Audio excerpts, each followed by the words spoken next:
So ఎలా అనిపించింది మరి అంత పెద్ద మూవీలో ఛాన్స్ రావడం? ఛాన్స్ ఏముంటుంది, నన్ను అడిగితే జూనియర్ ఆర్టిస్ట్ అనేది ఒక వేస్ట్. ఎందుకు? దానికి వాల్యూ ఉండదు.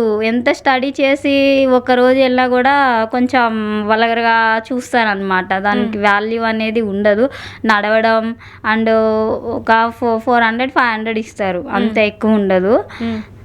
ఎంత చదువుకున్న వాళ్ళైనా డిగ్నిటీ అయినా ఎక్కడి నుంచి వచ్చినా కూడా అందరు లేబర్ వాళ్ళ కిందే కడతారనమాట. దానికి వాల్యూ ఉండదు. ఏజెంట్లు కూడా చాలా కొంచెం వల్గర్గా అంటే అందరినీ అంటలేదు, వల్గర్గా అంటే ఎలా బిహేవ్ చేస్తారు? ఏ మామూలుగా అమౌంట్ అడిగినా ఏ తర్వాత ఇస్తా పో అంటారు. లేకపోతేనేమో కొంచెం పిలవడం కూడా అట్లా, లేకపోతే సెలక్షన్ ఉంటుంది అనమాట. అంటే కొంచెం బాగున్న వాళ్ళు నువ్వు ఉండు నువ్వు అవతలకు పో నువ్వు ఆగు అని తర్వాత తీసుకుంటా అని చెప్పి మాట్లాడతారు. అది కొంచెం వాళ్ళకి నచ్చితే ఎట్లా అయినా తీసుకుపోతారు, నచ్చలేదనుకోండి అవతలకు పడేస్తారు. మనం ఎక్కువైనా చిన్న మాట మాట్లాడినా కూడా వాళ్ళు రియాక్షన్ వేరేలాగా ఉంటుంది.